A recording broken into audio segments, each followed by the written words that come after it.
Okay, so for this month, we're talking a lot about storytelling and the importance of storytelling and how to do it effectively. We see Jesus telling stories all the time using his parables.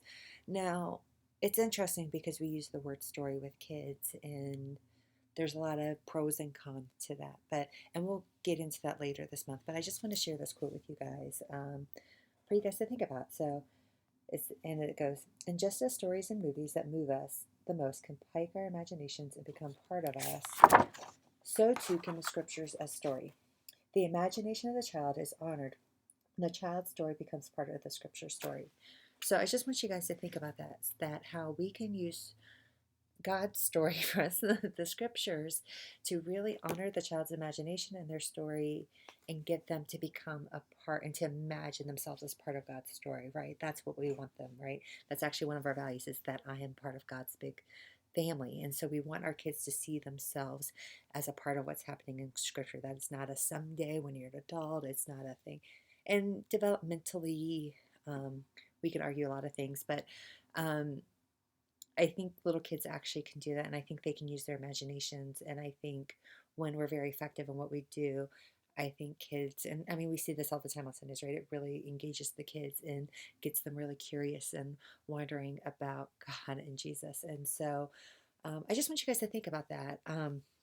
Just how the power of stories, God's story, and even our own stories of wrestling with things with God. I've been reading a lot about attachment theory lately, and one of the key um, it's actually one of the key indicators for a secure attachment is can the person tell their story um, coherently, right? So it's not like a lot of generalizations and all that, but it's like, can they coherently tell their story? And so I was just thinking, like, and then can the parent communicate that to their child? And that helps to form an attachment. And so I was thinking, just even for our own selves, can we coherently tell our story as part of God's big story? Think about that. Can you guys do that? Like, if you were to say, "Hey, share your story, share your testimony with somebody," like, what would that bring up in you? Can you do it? Um, I just actually literally had to do that for a class I'm taking, so it's like, oh my gosh, like, and so just to think through like how we could talk about the importance of God's story and how the importance of like why we should tell like kids stories, knowing, and then just hearing like psychologists being like, oh yeah, for attachment theory, like story is very important, and I'm like, oh my gosh, like they're discovering God's truth that Jesus was telling us centuries ago, that. So I just always find this stuff fascinating. I hope you guys are too. So we'll continue talking about stories. So I want you guys thinking again, like, can I coherently speak about God's story? And can I speak about my place in God's story? Um, because that's going to help kids learn to see their place in God's story. So just real quick, a lot of logistical things real quick. The coronavirus, you guys, there's a lot flying around. I would say stop reading about it if you guys are freaking out about it. Just just stop, okay? Um, Here's the deal. We're in cold and flu season anyways, right? So the reality is all the things you're recommending we should do in terms to keep ourselves safe, we should be doing this anyways. That's why I talk a lot about our illness policy and why I remind families and why, if we think a kid is sick, we don't want them to come into kids' church. So we're just going to use common sense here, okay? Is it sad that people are dying from this thing? Most definitely. Um, don't let the fear and the hysteria of the media influence you guys. Do your research. If you're scared or whatever, do your research, figure out what's real. But, anyways, in terms of Sundays, though, it's cold and flu season, so we're not going to treat this any differently. This is just what we should be doing. So, making sure you guys were sanitizing toys. I actually did put through hand sanitizer in all the classrooms. So, it's funny because it's one of those things where I think about like when I drop my daughter off at preschool, she has to wash her hands before she enters the classroom. And by the way, this was before the coronavirus. Like that's just a standard operating procedure for them. And I'm like, oh man, like I wonder what that would be like for us if that was a standard operating procedure here. Now, do I necessarily want? Obviously bathroom works great, but hand sanitizer works good too. So made sure I went through and made sure all the hand sanitizers were full.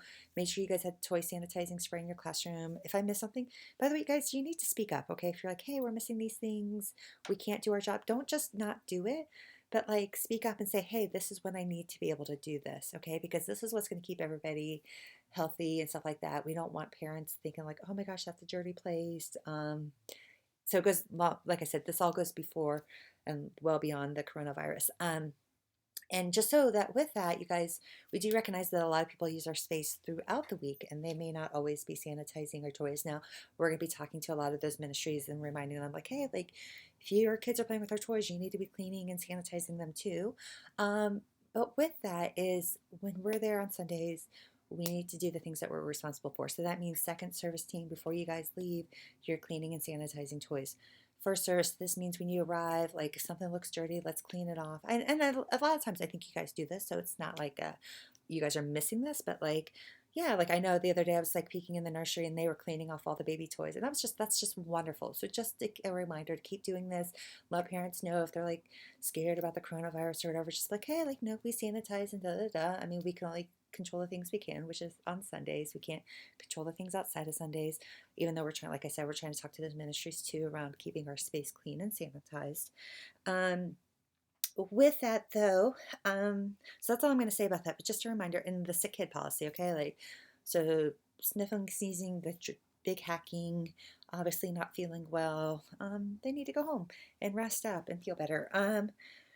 With that, we at the meeting on February 9th, I had a bunch of documents for you guys. So I had a form that I don't know if you guys filled out or not, but it just gave me, asked for a little bit of information about you guys personally, just different ways that we can bless you throughout the year.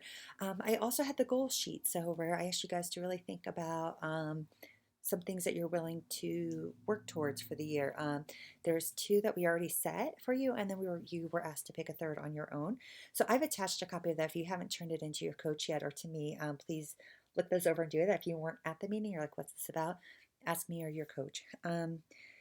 And then there was also just a calendar of dates for you guys. So when we're going to do certain meetings, things like that. So this is all going to be attached to the email so that you guys can look through the documents real quick. Please let me know if you have any questions about what you see there. Oh, by the way, speaking of meetings, we do have the prayer training coming up on March 15th. And I did send an invite out because I know some of you guys are like, I don't know how to RSVP to this. Come to it. It's going to be really good. And we're going to talk about the prayer model and like, how this is just one way to pray. But we'll talk about prayer in general. We'll give you some tools and stuff like that. So please come RSVP because we will have food and everything like that. And then last but not least, this Sunday is daylight savings. So that means our clocks go forward an hour. I know we're losing that hour gets to be a little hard. So I will have Starbucks coffee and pastries for everybody. So hopefully that helps you guys get out the door a little bit easier in the morning so you don't have to worry about breakfast or coffee or anything like that. You can just get dressed or go. I think I told families like, hey, feel free to bring your kids in jammies if they're like struggling to get out of bed or whatever. So yeah, so let's have fun this morning. It's daylight savings, which means longer sunshine days. I hope you guys are excited as I am about all that. And just the promise of warmer weather in spring. So I hope you guys are enjoying all of this time. And I will talk to you guys later and see you Sunday.